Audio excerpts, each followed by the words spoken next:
Why did the Emperor Augustus, the most powerful man on earth, personally order the magnificent villa of one of his closest friends to be demolished?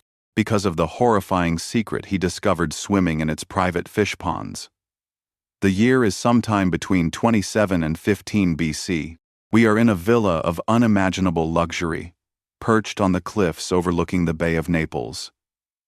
Torchlight glitters off gold plates piled high with exotic foods. The air is thick with the scent of wine, expensive perfume, and roasting meat. At the head of the table reclines the most powerful man in the known world, the Emperor Augustus himself, guest of honor at a lavish banquet. The host, Publius Vettius Pollio, a man of immense wealth and questionable birth, laughs loudly, his face flushed with wine. Suddenly, a sharp crash slices through the revelry. A young slave boy, his hands trembling, has dropped a priceless crystal cup. It lies shattered on the marble floor. The music stops. The laughter dies. Every eye turns to the boy, who has fallen to his knees, his face a mask of pure terror. Vettius Pollio rises, his expression curdling from amusement to cold fury. He gives a curt nod to his guards, but the boy doesn't beg for a sword or a whip. He scrambles past the guards and throws himself at the feet of the Emperor Augustus, pleading for his life. He begs to be spared, not from death, but from the method of death. "Let me die in the arena," he cries. "Let the wild beasts tear me apart. Any death but that." Augustus is stunned into silence. What fate could possibly be worse than the lion's? The boy's terrified eyes are fixed not on his master, but on a large, ornate fish pond, glistening in the moonlight of the central courtyard. This is the story of the man whose cruelty was so monstrous it shocked an emperor, and the horrifying secret that swam, waiting, beneath the tranquil surface of his garden pools. What truly happened inside the villa of Vettius Pollio was a horror the emperor himself would try to erase from the face of the earth.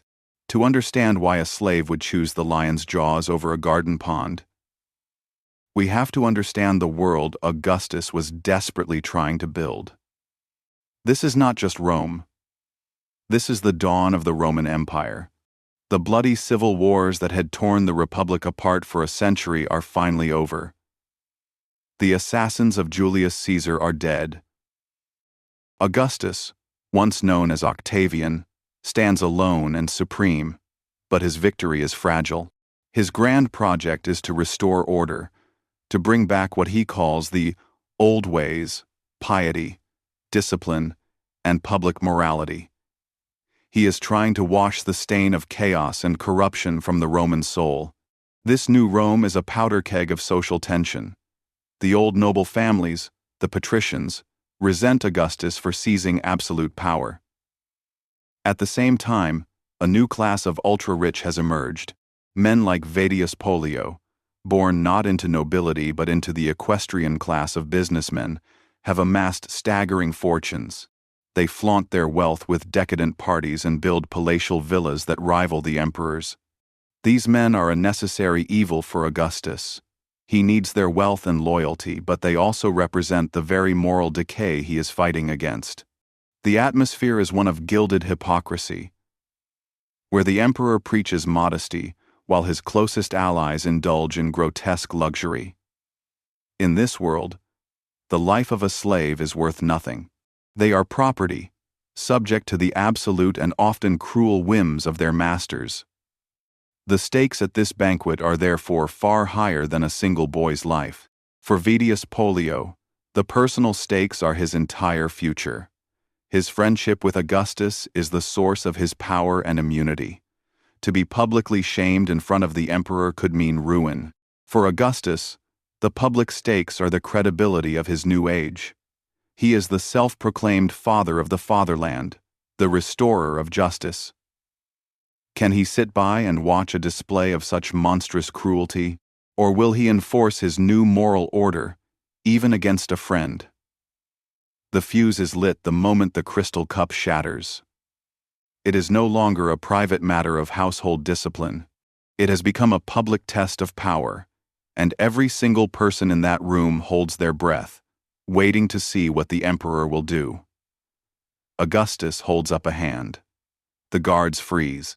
He looks down at the terrified slave, then at Vettius Pollio, his host, whose face is a mask of indignation. "What is this?" the emperor asks, his voice dangerously calm. "From what fate does he beg to be saved?" Pollio scoffs, attempting to regain control.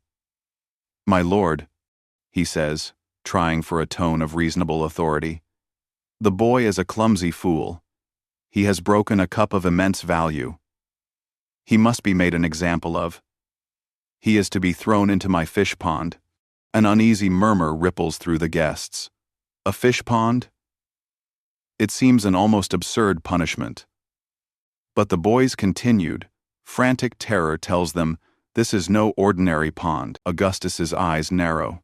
He has seen death in all its forms on the battlefield. He has signed countless death warrants. But he has never seen fear like this. "Release him," Augustus commands the guards. They obey instantly, dropping the boy's arms. Pollio's face darkens.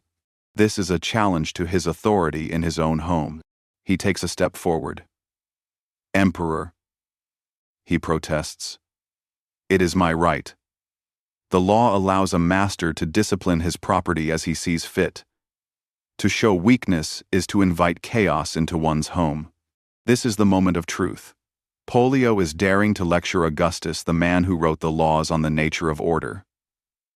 Augustus remains silent for a long moment. It seems as though he might concede the point. Roman law is, after all, on Pollio's side. The slave boy's brief glimmer of hope begins to die. He sees the hard look in the emperor's eyes and believes he is doomed. Then, Augustus speaks again, his voice now stripped of all warmth. "You say he is to be thrown to the fish. Show me these fish." It is a command, not a request. A tense procession follows Pollio out into the torchlit courtyard. The air is cool on their skin. The only sound is the gentle lapping of water from the enormous, marble-lined pool at the center of the garden. At first, it looks beautiful, tranquil. But then, the guests see movement beneath the surface. Long, serpentine shapes twisting in the deep. They are eels, giant moray eels, far larger than any found in the wild sea. Their thick bodies glide through the water, their small black eyes seeming to watch the figures gathered at the edge. Pollio, believing the emperor is merely curious about his exotic collection, begins to boast. "The finest in all of Italy, my lord. They have a very particular diet." Augustus stares into the dark water, at the pale, gaping mouths of the creatures. And then he understands. This is not just a pond, it is an execution chamber. These animals are not wild. They have been trained, conditioned. He realizes with a wave of cold disgust what their particular diet island. These creatures have been fattened on human flesh. This is not a punishment Pollio invented tonight for a broken cup. This is a system. The boy is not the first. The emperor looks from the monstrous eels to the face of his friend, and for the first time, he sees the true monster. The game has changed. This is no longer about one slave's life. It is about a corruption so profound it poisons the very heart of his new empire. Without taking his eyes off the water, Augustus gives a single, quiet order. "Free the boy." Pollio is stunned into silence. The boy is immediately granted his freedom and whisked away by the emperor's personal guard before Pollio can even protest. But Augustus is just beginning. His face is like stone. He turns to his host. "You were concerned," the emperor says, his voice dripping with ice, "about the value of one cup." He walks back into the dining hall. The guests part before him like water. He stops at the main table, which is laden with Pollio's entire collection of crystal goblets, a treasure worth a fortune.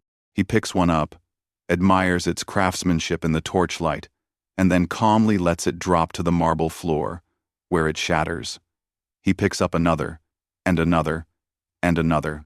One by one, the emperor himself smashes every single piece of priceless crystal in Vettius Pollio's collection. The sound of destruction echoes through the silent villa. Pollio can only watch, his face ashen, his reputation and pride being shattered with every crash.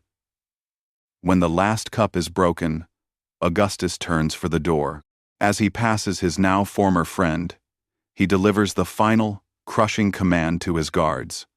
Fill the pond. He does not need to elaborate. The order is absolute.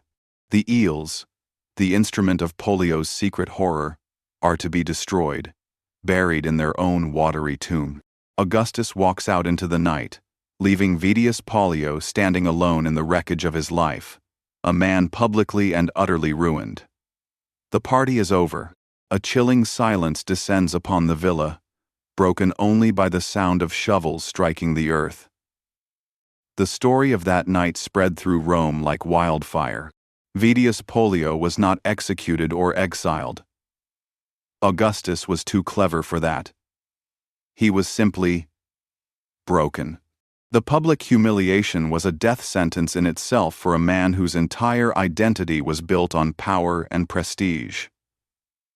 Pollio died not long after, in 15 BC, a diminished and disgraced figure.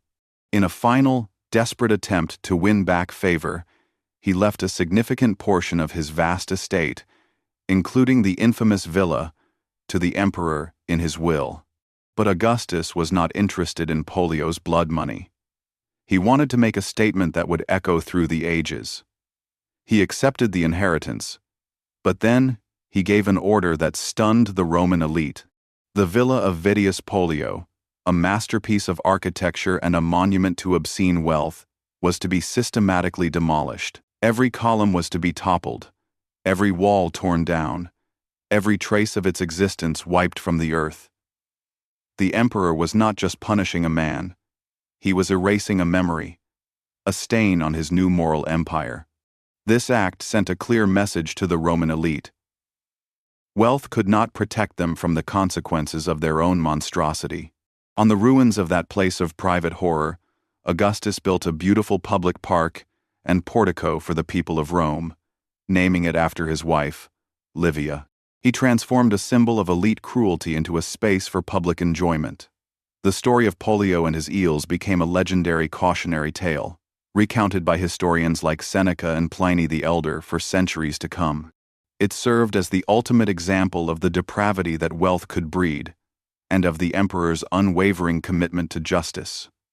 But the story's final echo is the most surprising. The villa wasn't in Rome. It was built on a stunning coastal cape called Posilipon. Today, the ruins of that very place can still be visited. Tourists now walk among the crumbling stones of the Posilipon Archaeological Park near Naples, admiring the remains of a theater and the sea pools.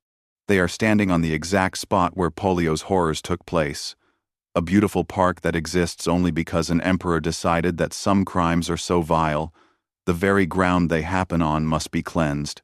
History remembers Augustus as a master of propaganda, a man who meticulously crafted his public image.